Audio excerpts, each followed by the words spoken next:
cada uno según desee hacer silencio. Puede grabar. Así está grabado.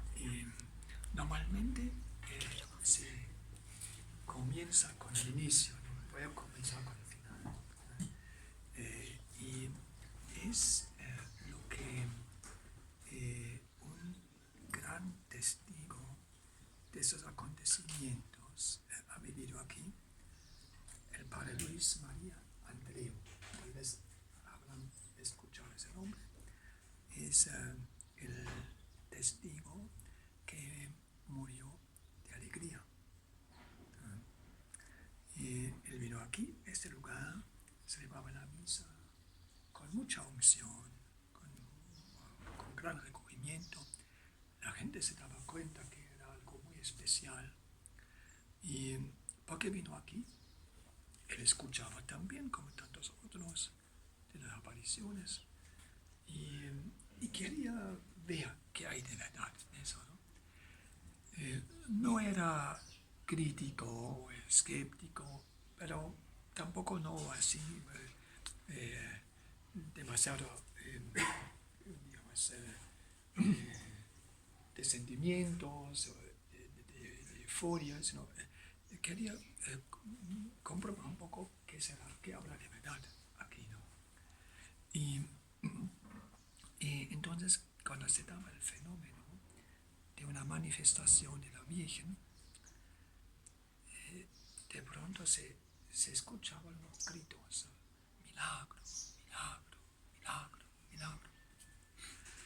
Y todo el mundo le quedaba mirando, pero bueno, las niñas al mismo tiempo tenían su visión que no coincidía con lo que ha visto padre Luis María Andreu, ¿no?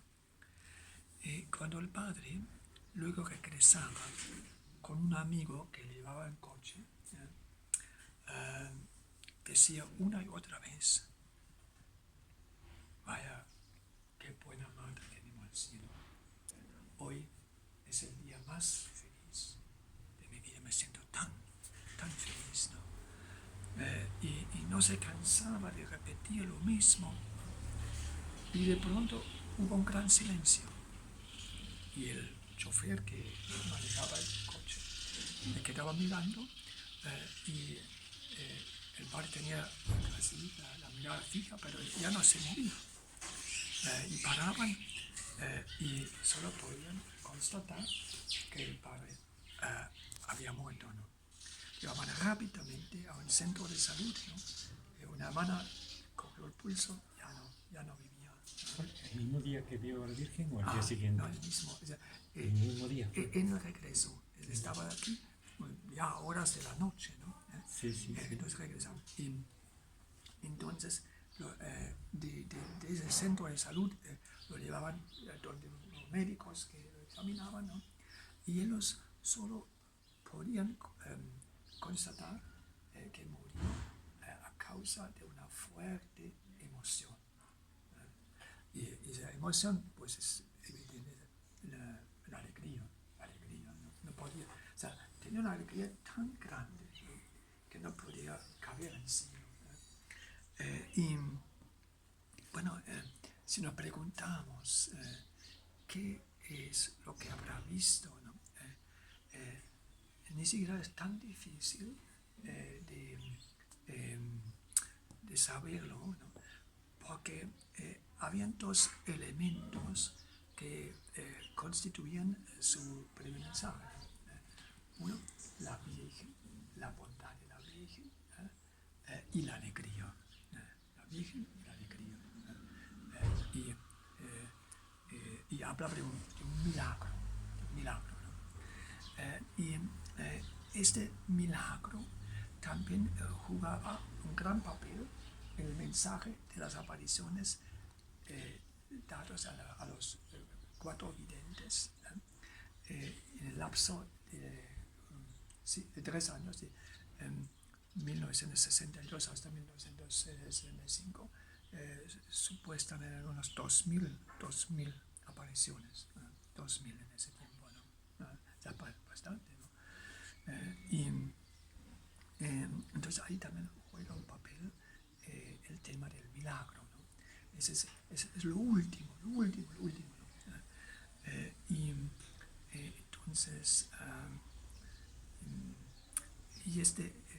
es importante que la última parte del mensaje no es algo espantoso, algo terrible, sino es algo que le extasia a uno de alegría, ¿no? El gran milagro será la última intervención de María Santísima, mejor dicho, la intervención de Dios a causa de la intercesión de María Santísima, ¿no? Antes, también, pues, tomando en cuenta el conjunto del mensaje, sobre todo las 3 noches de terror, ¿no? Había 3 noches, ¿no?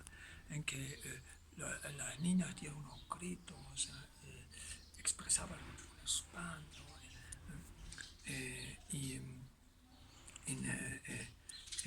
y luego hablaban de lo que vendrá sobre el mundo, ¿no? De castigo, de medidas drásticas, fuertes que toma Dios a causa del pecado del mundo, de la humanidad, ¿no? Esto fue un mensaje tan fuerte que la gente quedaba aterrada. En esta noche, cuando se dieron las 3 noches de los gritos, ¿no? O sea, todo el mundo se confesaba, menos una persona, decía el autor de un libro que yo considero realmente el mejor que todos los que se han escrito, ¿no? El padre Eusebio Pesquera.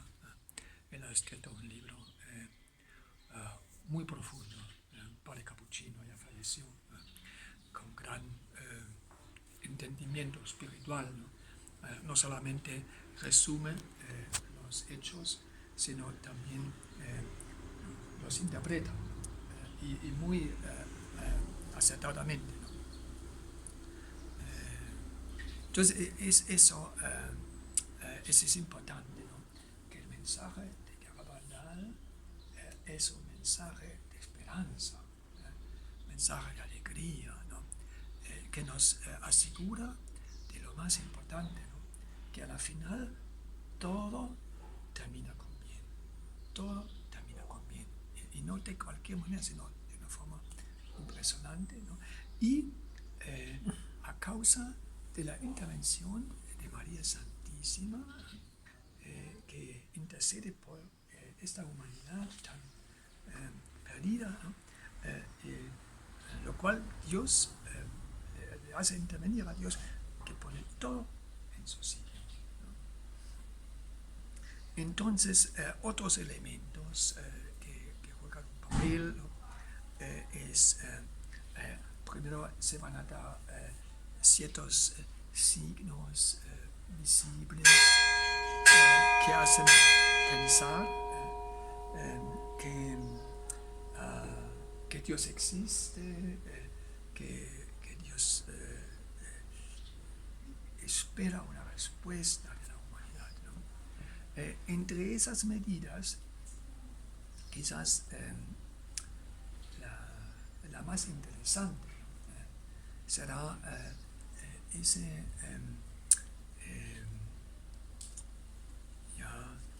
esos minutos en que cada uno, con uso de razón, tendrá que mirarse con los ojos de Dios, ¿no?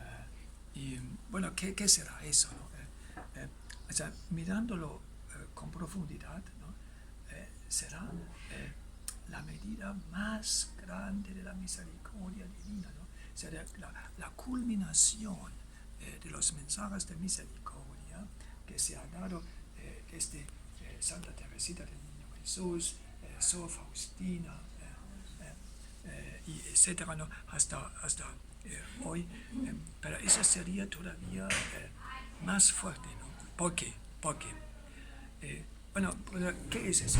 Mirarse con los ojos de Dios. ¿Cuándo nos miraremos con los ojos de Dios? No aquí, en esta vida, sino después de morir. Nos miramos con los ojos de Dios, o a la luz de Dios, ¿no? Y para que se hagan una idea, el santo cura de Ars pidió una vez a Dios que le conceda la gracia de verse a sí mismo con los ojos de Dios, ¿no? Y fue algo tan espantoso, ¿no? Es decir, que si yo lo hubiera sabido antes, jamás le hubiera pedido este favor, ¿no? O sea, él pensaba tener que morir, ¿no? Y si no, si hubiera abreviado esa experiencia, tal vez hubiera sucedido. Entonces, constatemos, es algo profundamente doloroso, casi inaguantable, ¿no? Ahora, ¿y por qué entonces es una medida de misericordia, ¿no?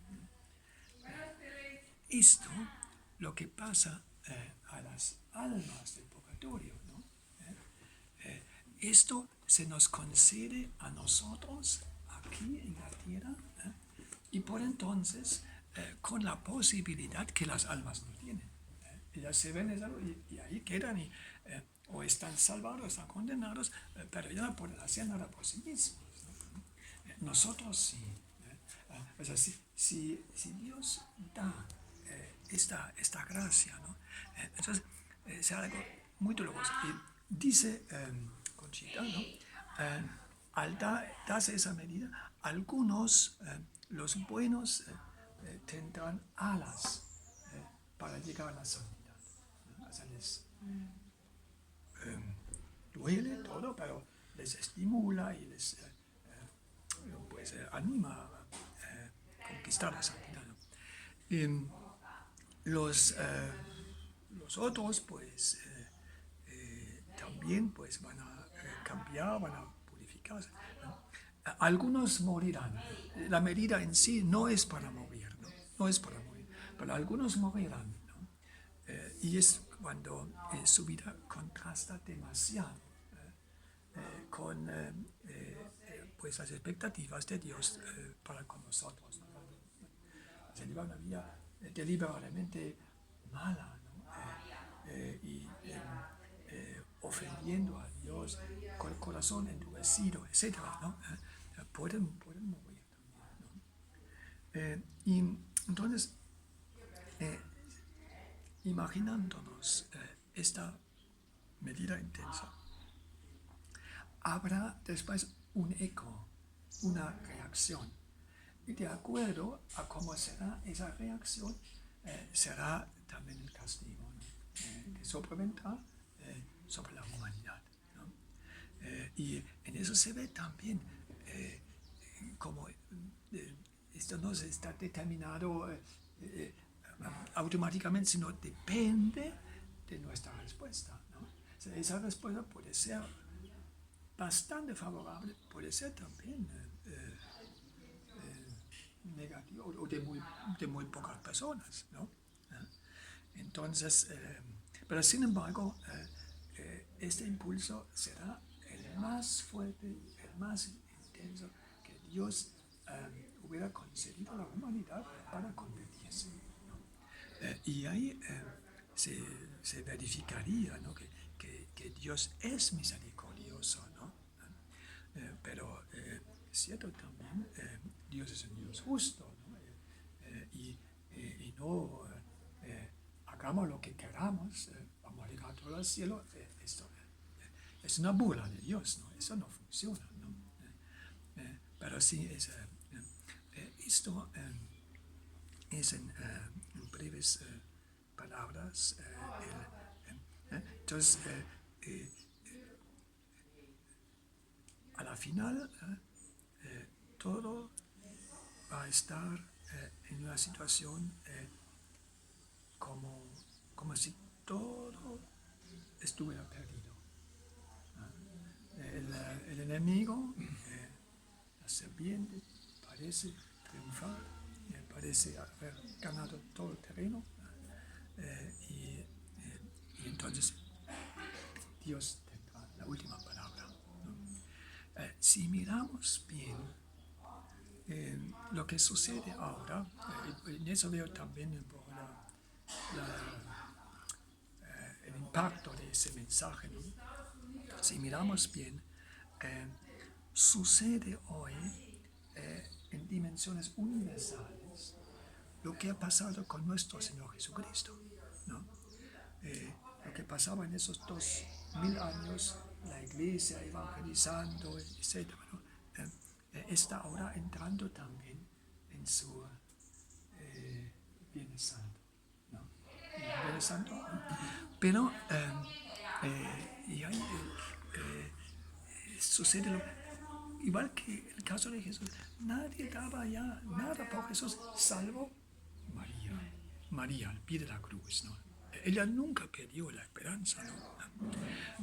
Entonces será ella también hoy la que, pese a las apariencias totalmente contrarias, ¿no? Ella pues sostendrá la fe en estos últimos tiempos, ¿no? Un detalle muy interesante también, ¿no? En el Evangelio, en la pasión de nuestro Señor, había un Judas, ¿no? Judas hay lo que quieras, ¿no? Lo que más hay son Judas, ¿no? Son Judas, ¿no? ¿Y quiénes son Judas, no? Son esta cantidad de cristianos bautizados, ¿no? Que no hacen nada, que no rezan, ni creen en Dios, ¿eh? Llevan una vida mundana, una vida perdida, una vida incrédula, y ya. Bueno. Y después otro grupo, diría, es, hemos hablado de Judas, hablemos de Pedro, ¿no? Pedro son los representantes jerárquicos, ¿no? De la iglesia, el papa, los obispos, ¿no? Bueno, ¿qué es lo que leemos en el Evangelio? Pedro también lo traicionó, claro, después se arrepintió, él también lo traicionó, ¿no? Y esto también se está dando, ¿no? Se está dando hoy lo vemos que tantos obispos, sacerdotes, ¿no? En lo último, tan alejados de su vocación, ¿no? Y de una forma escandalosa, ¿no? Bueno, entonces queda María, la Virgen María, ¿no? ¿Cuál es el papel de María, no? Ella al pie de la cruz, ella no sucumbe, ella es la mujer fiel, la mujer fuerte, la mujer que sostiene a los demás, ¿no? ¿Y a quiénes representa María? O sea, los Judas, los cristianos que no practican, ¿no? Pedro, los jerárquicos que no viven de acuerdo a su vocación, ¿no? ¿Y a quiénes representa María? Las almas marianas. Las almas marianas son diferentes, ¿no? Las almas que se entregan, que se consagran a María, tienen las mismas características de ella, ¿no? Hasta en ese mundo de relajo, incluso en la iglesia, ellas saben por dónde hay que ir, saben, es Jesús, es la adoración, es la confesión, es el sacrificio, es la penitencia, es el amor a la iglesia, pese a todo lo que se presenta de negativo, ¿no? Ese es el camino de María, ¿no? Y estas almas sostienen la iglesia, ¿no? En este momento, cuando Jesús, de una forma universal, nuevamente es crucificado, ¿no? Y quisiera añadir un elemento más que también se ha mantenido al pie de la cruz, ¿no? Pero a causa de María, el apóstol más mariano, ¿cuál es? Juan. ¿Y a quién representa Juan? Los contemplativos. Los contemplativos. Los contemplativos. Los monjes de claustro, las monjas de claustro, las personas que adoran al Santísimo, las que penetran el silencio, las que quieren dedicar su vida a la adoración de Dios en medio de este mundo gravoso, ¿no? Entonces, ese es el escenario ahora. Y entonces Garabandal ha dado un gran aporte, ¿no? a la iluminación de la situación que estamos viviendo, ¿no? Bueno, lo que también podemos decir en estas apariciones, aprendimos muchas cosas. Es una verdadera escuela, es la escuela de María, ¿no? Primero, aprendemos del plan de Dios, ¿no? Estamos entrando en la última etapa de una época que va terminando, y dicen, no es el fin del mundo, es el fin de una etapa. Después Dios sabrá lo que vendrá después, ¿no? Pero sí, esto acaba, esto no puede seguir así, ¿no? Y entonces nos revela el plan de Dios. Es un mensaje apocalíptico, ¿no? ¿Y qué es lo característico de los mensajes apocalípticos? No el pánico, el miedo, las cosas, digamos, sensacionalistas, ¿no? Que nos aterran, que nos deben llenar de miedo. Todo lo contrario. Lo característico del Apocalipsis es el consuelo. Es el consuelo, ¿no? En ese mensaje, lo vemos claramente en la Biblia, Dios dice, yo estoy con ustedes. Yo estoy con ustedes, pase lo que pase. Aunque explote este mundo por los cuatro costados, ¿no? Ustedes no tengan miedo, ¿no? Ustedes están inscritos en mis manos, ¿no?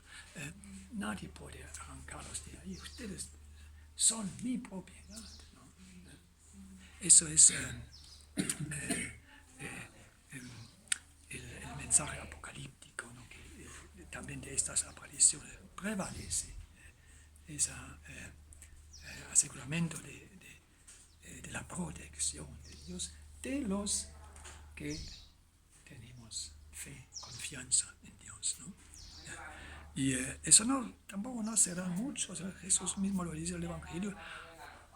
Habrá, cuando yo retorno, habrá todavía fe en la tierra, ¿no? La fe desaparecerá. El amor en los corazones se enfriará. Bien, entonces, mensaje apocalíptico. Después, estos mensajes revelan el ser de María, como madre cercana. A veces hasta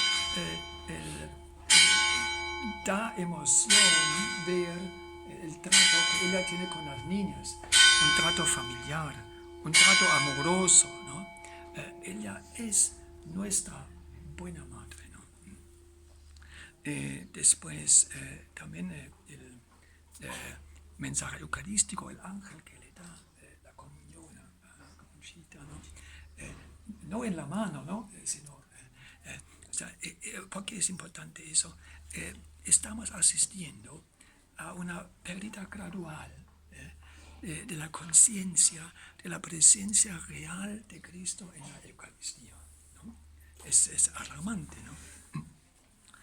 Y entonces, en eso también insisten estas apariciones, ¿no? Después también el tema de iglesia, ¿no? Con Conchita anuncia el cumplimiento de esos acontecimientos coincidiendo con algo muy grave que va a pasar en la iglesia. Pues, ¿qué será? Le han preguntado, como en secreto no podía dar detalles, ¿no? Pero ella decía, lo que le puedo decir es, la Virgen decía algo de sínodo, como si no podía pronunciar bien esa palabra, es que nunca lo he escuchado, ¿no? Lo cual aumenta la credibilidad, ¿no? Y entonces, esto, si sabemos ahora lo que está pasando en Alemania, donde los obispos se proponen a emprender un camino sinodal, ¿no? Y amenazando, introduciendo novedades en la iglesia sin esperar el permiso del Papa de Roma, ¿no? Si es que lo consigan bien y si no es que lo consigan, pues igual quieren seguir adelante. Podemos expresarlo así, ¿no? Entonces se vislumbra la amenaza de un cisma en la iglesia, ¿no? ¿Será esto? No lo sabemos, pero también el mensaje dice la iglesia va a pasar también por una terrible crisis, ¿no? Bueno, en sentido general, lo que está pasando ahora en la iglesia, sin que hubiera necesidad de la llegada de un cisma, lo que escuchamos desde hace 20, 25 años, lo que está pasando en la iglesia, ¿no?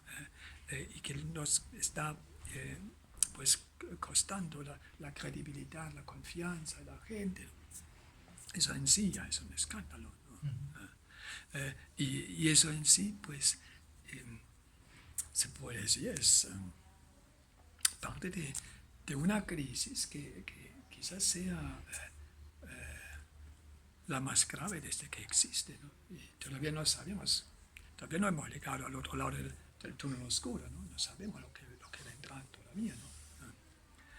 Bien, entonces esto, una breve síntesis, ¿no? De estos mensajes que habría que integrar en el conjunto de las apariciones de la Virgen, que siempre habían, desde los tiempos del Evangelio, ¿no? Hasta hoy, siempre habían presencias de la Virgen a través de manifestaciones en uno que otro lugar.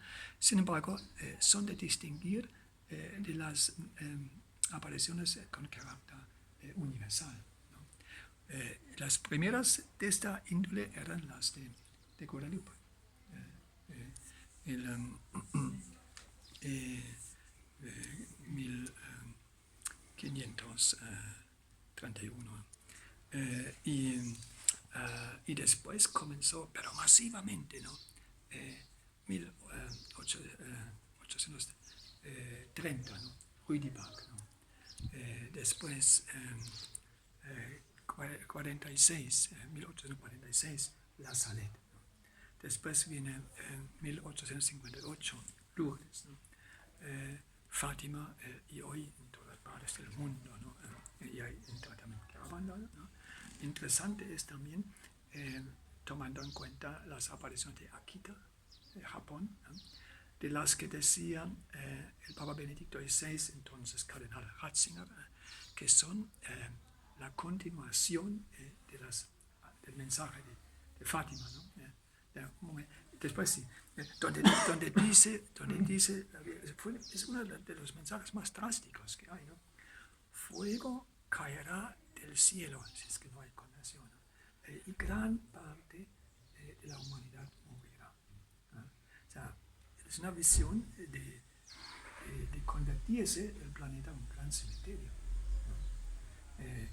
Y que que esos mensajes drásticos pueden darse. Hemos visto hace no mucho tiempo en Ruanda, en Kibeho, ¿no? Donde murieron dentro de poco tiempo 800.000 seres humanos en una orgía de violencia, de odio, de una masacre como pocas veces se ha visto, ¿no? Entonces, esto se puede dar si no hay conversión. Se vislumbran cosas graves, cosas fuertes, ¿no? Pero no tengamos miedo, ¿no? Tener fe, tener confianza, rezar todos los días el Santo Rosario, o los 4 si pueden, ¿no? Mejor todavía, ¿no?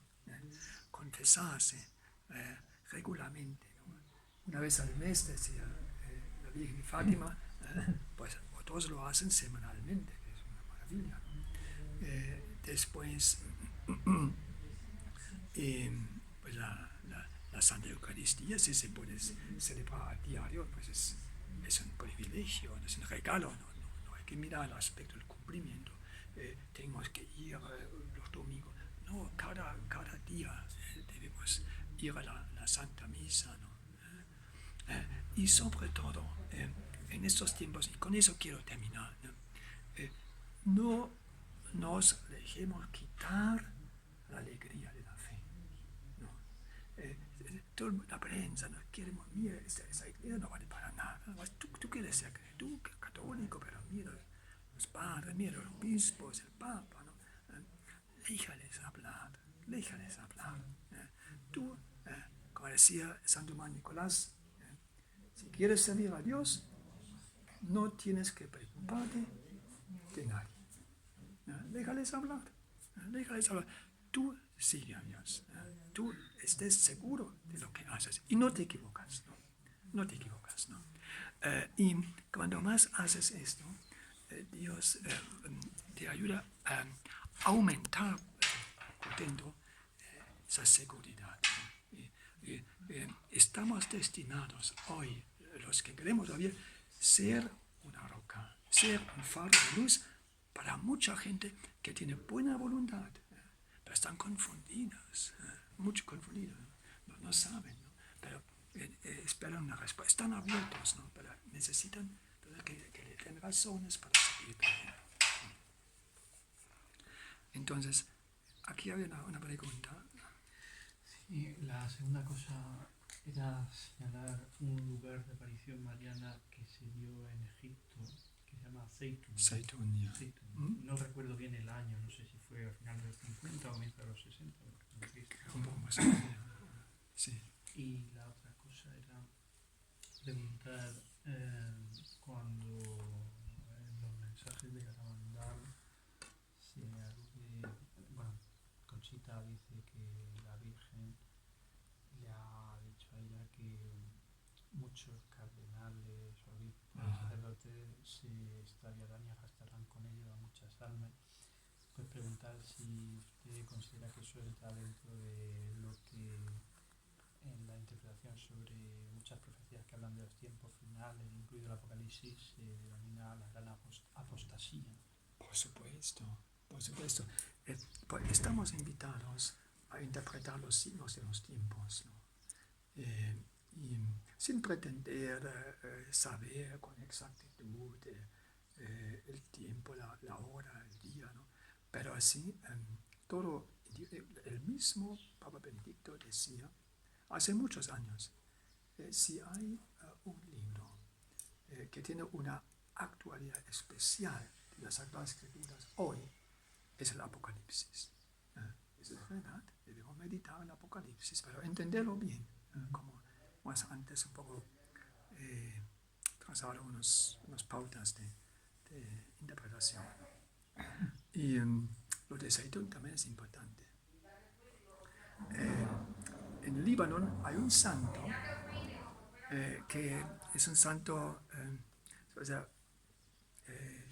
que reconcilia las personas de diferentes religiones, ¿no? San Charbel, tal vez han escuchado de él, ¿no? Pues él ha realizado desde el año 1950 hasta hoy 29.000 milagros de sanación. 29.000. Y solo en un año, 1950, 15.000 milagros de sanación reconocidos. Y 10% de todos sus milagros son realizados con gente no bautizada. Y musulmanes. Y muchos musulmanes lo veneran. Tienen gran devoción. ¿No? ¿Qué muestra eso? Si nosotros fuésemos cristianos de verdad, pues tendríamos que alegrarnos que vengan todos los musulmanes, que vengan todos, ¿no? Y pocos quedarían continuando musulmanes, serían todos cristianos, porque nuestra religión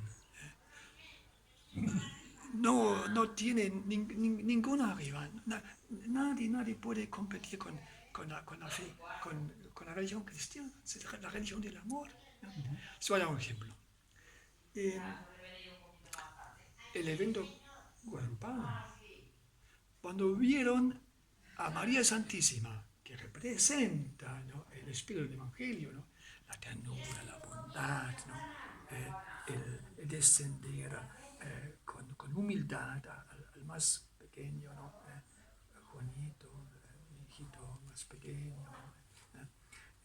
pues millones se convirtieron por este testimonio, ¿no? Ahora, si nosotros viviésemos esto, pues nadie se quedaría en su mezquita, ¿no? O sea, todos vendrían a la iglesia, todos abrazarían nuestra fe, ¿no? Pero es el escándalo de llevar una vida religiosa al margen del Evangelio, ¿no? Entonces la gente se escandaliza con razón porque identifica el cristianismo con esas conductas permisivas y materialistas, consumistas, ¿no?, con esa decadencia que encuentran por todo lado, ¿no? Los tatuajes y esto, y la cabello lila, o sea, ese vacío que se está percibiendo aquí, ¿no? Entonces, si la Virgen aparece en Saitón, es para eso. Sean ustedes cristianos de verdad, y los musulmanes le siguen, y los budistas, y los hindúes, ¿no? Es eso. Puede darse, ¿no? Al final tenemos que... Una última pregunta. Y eso que acabas de mencionar de las relajaciones, las costumbres de muchos cristianos, y que muchas veces vivamos, ¿no?, nuestra religión como al margen del mensaje evangélico de la Iglesia, sí, eso no está muy directamente en relación con lo otro que has mencionado, que en la Eucaristía los mismos cristianos cada día más, cada vez más, no consideramos que haya una presencia real de Cristo en la Eucaristía. Sí. ¿Tú lo ves relacionado? Bueno, claro,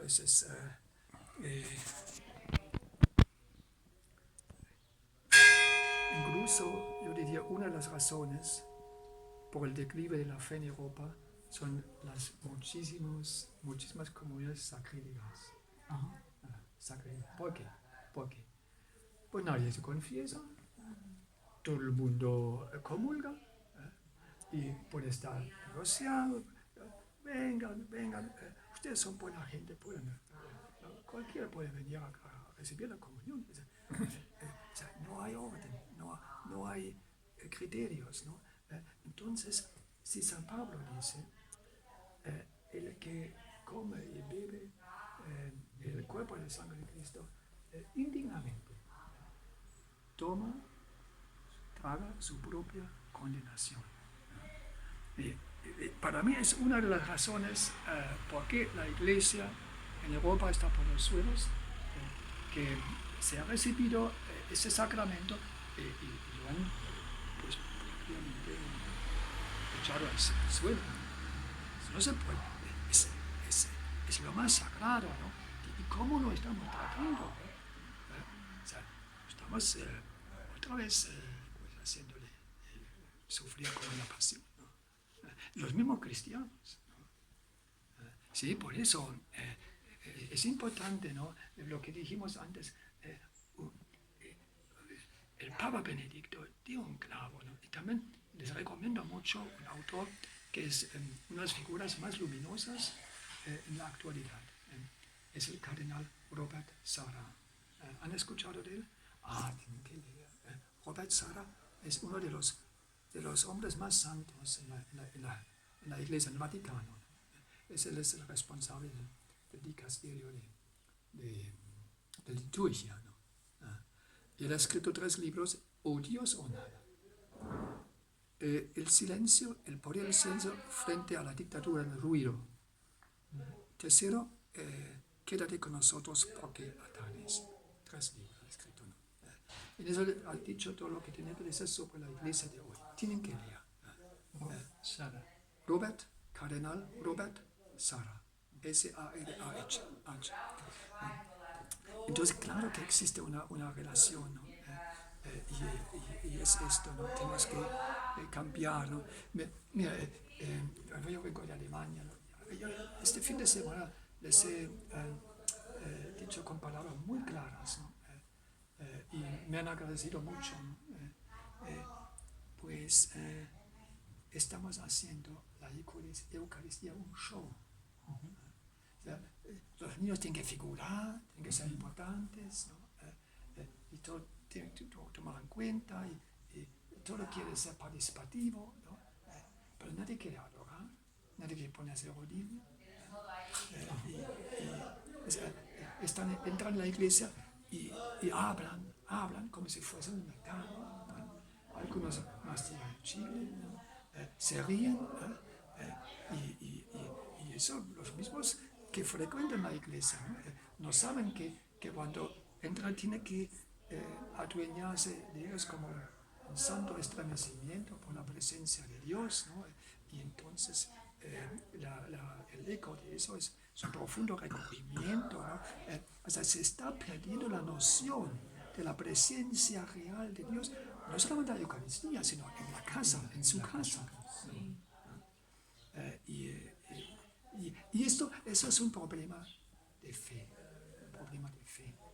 O sea, se puede poner muchos parches y renovar esto, cambiar otro, ¿no? Todo no sirve para nada, ¿no? Sino se logra de transformar los corazones, el corazón de cada uno, ¿no? Y eso tiene que ver con oración, tiene mucho que ver con el silencio, porque donde no hay silencio no hay profundidad, nos quedamos en la superficie de nuestra existencia, ¿no?